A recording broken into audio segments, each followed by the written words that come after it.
Hello everyone, my name is Guruton and welcome back to Bakugan Advance, the show where we cover the more advanced topics of the Bakugan Pro TCG. Today we will be covering the TCG concept of tempo, which is the pace of the game, and how to take control of it.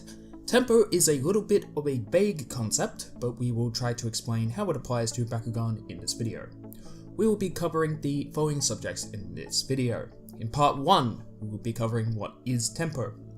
In part 2, we will be covering Bakugan's own tempo. Part 3, we will be covering deck speeds. And in part 4, we will be covering how to improve your deck's tempo. And in part 5, we will be covering shifting tempo. So let's just jump right in then.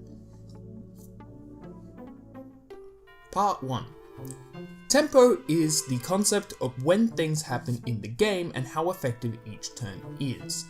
In Magic the Gathering, aka MTG, for example, the game's tempo is normally pretty slow, as important game-affecting plays don't normally happen until turn 3 in most formats, most specifically Standard.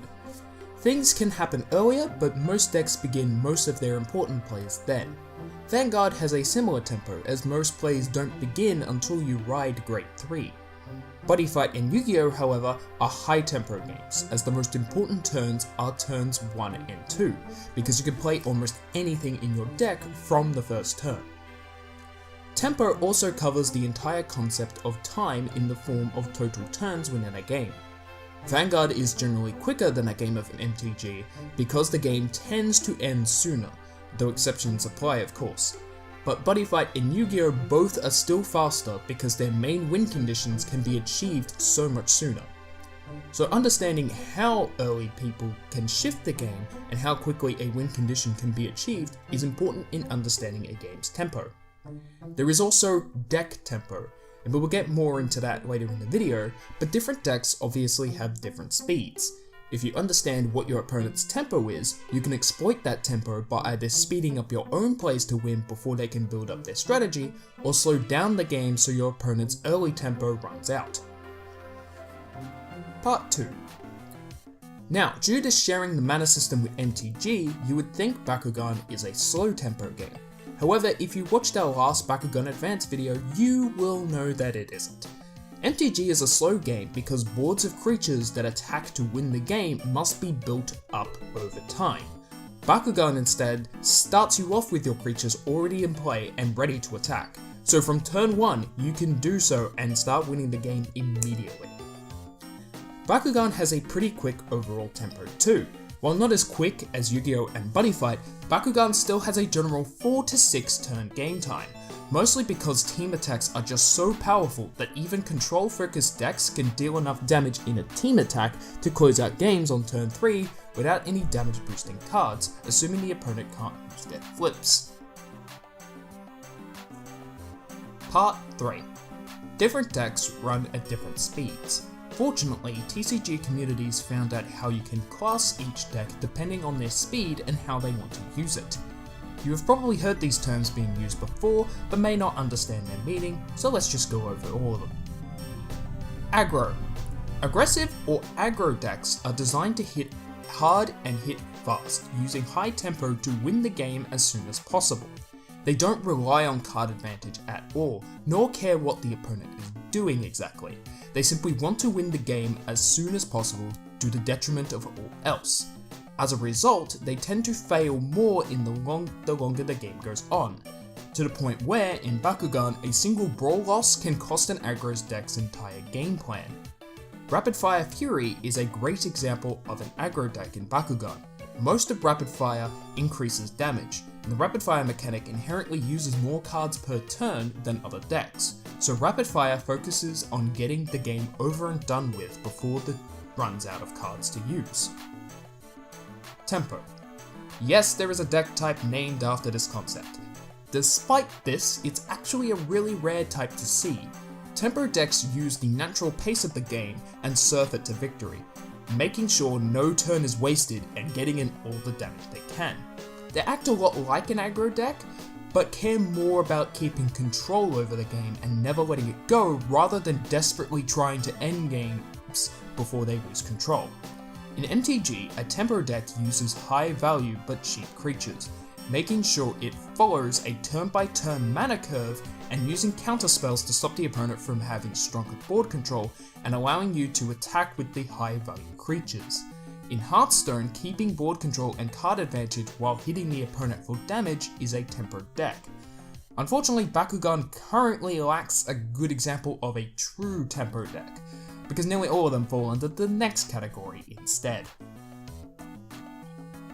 Mid-range. Mid-range is a flexible deck type, adjusting its tempo to whatever the opponent isn't going for. If against aggro or tempo, mid-range will try to slow down the game and take control of it. If against control decks, it will try to win the game sooner. If against another mid-range deck, then the players will naturally dictate a speed that they are each going for, and if players are good, it won't be the same speed. It can even change mid-game should the player's goals and situation shift.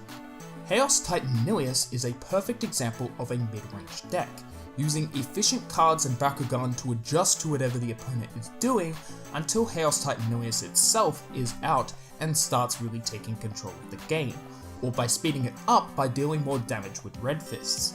A mid-range deck has to be able to take early and late game, so in Bakugan you likely want some evos in a mid-range deck to make sure it can take the late game, but also have strong base forms so it can win early.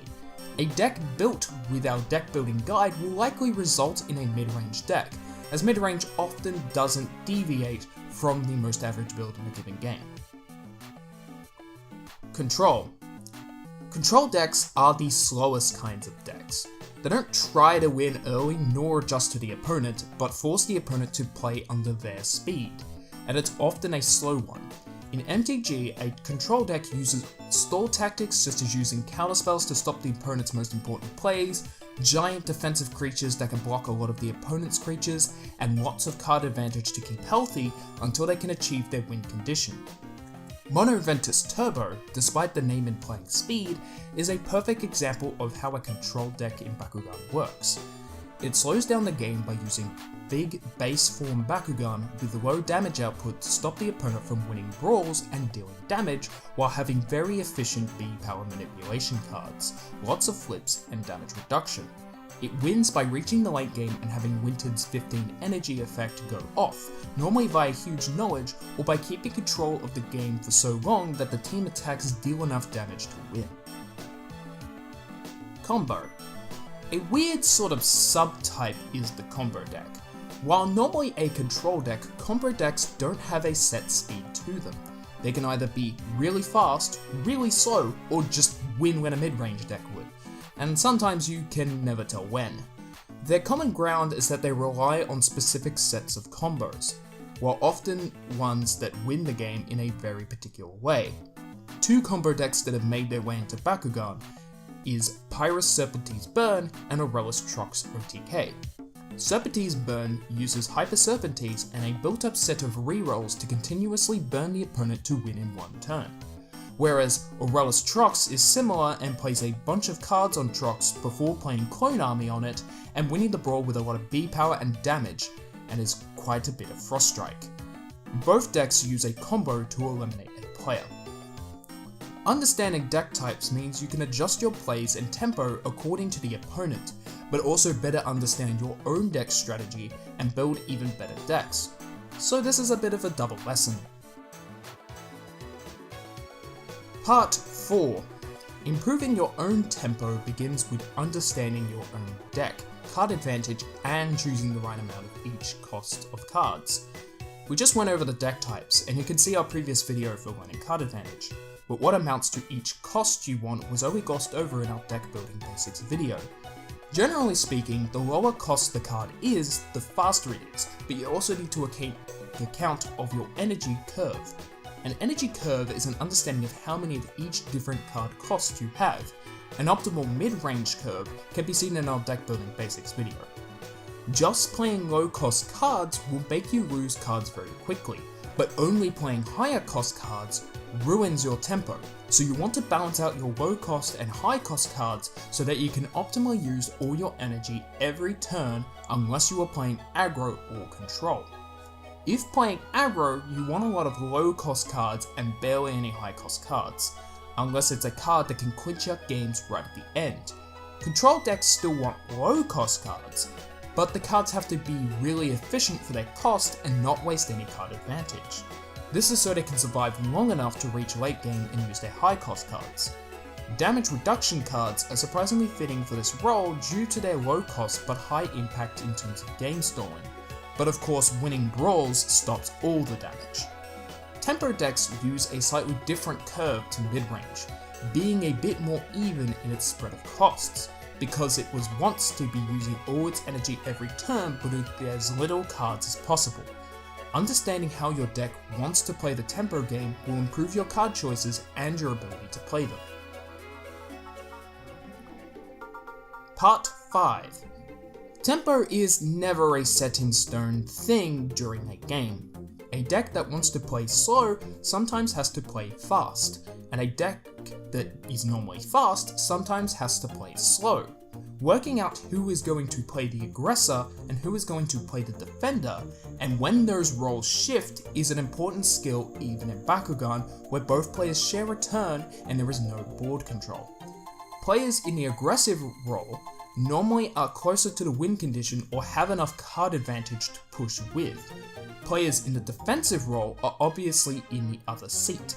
The aggressor should be pushing for game, using their resources a little more liberally and not worrying too much about future turns. Their mentality should be focusing on winning the game as soon as possible, because while they are the aggressor, they should have the game advantage and should be taking it.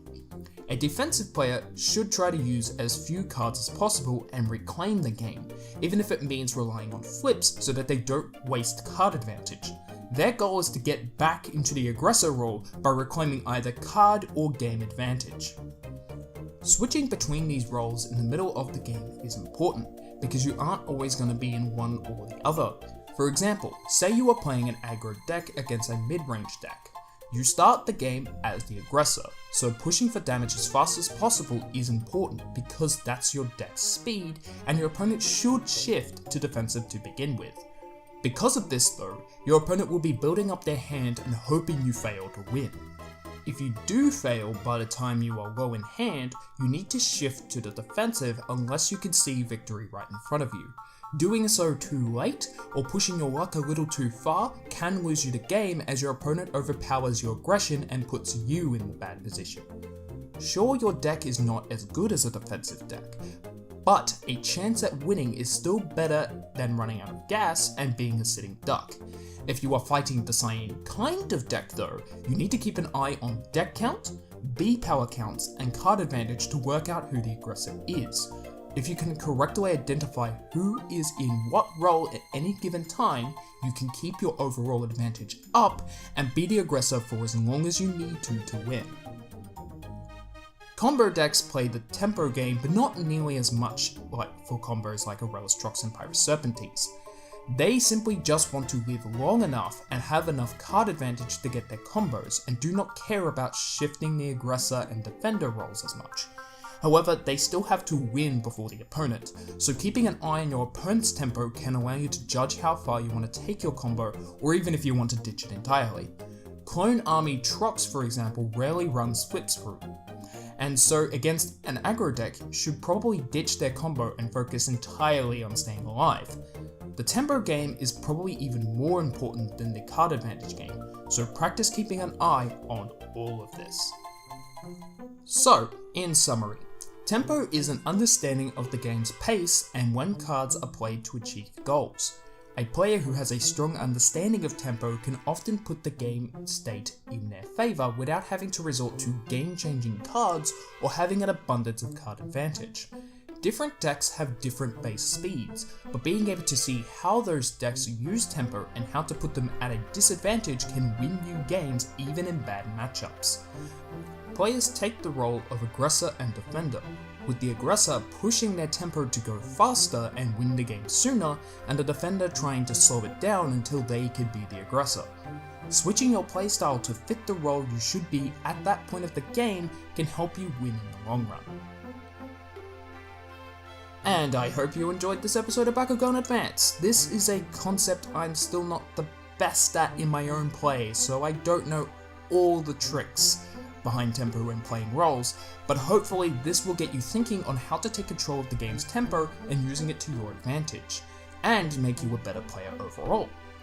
If you have any questions, advice, corrections, or even just want to say thank you, please leave a comment below, and of course if you like this video, hit the like and subscribe buttons. I make videos like this for both Bakugan and Beyblade, and we do match videos, deck profiles, and the occasional unboxing, so it's worth sticking around. We also have Facebook pages for the tournament news and updates for both games within Australia, and a Twitter where I post random Beyblade and Bakugan discussions. So yeah, I hope to see you next time. Giraton out!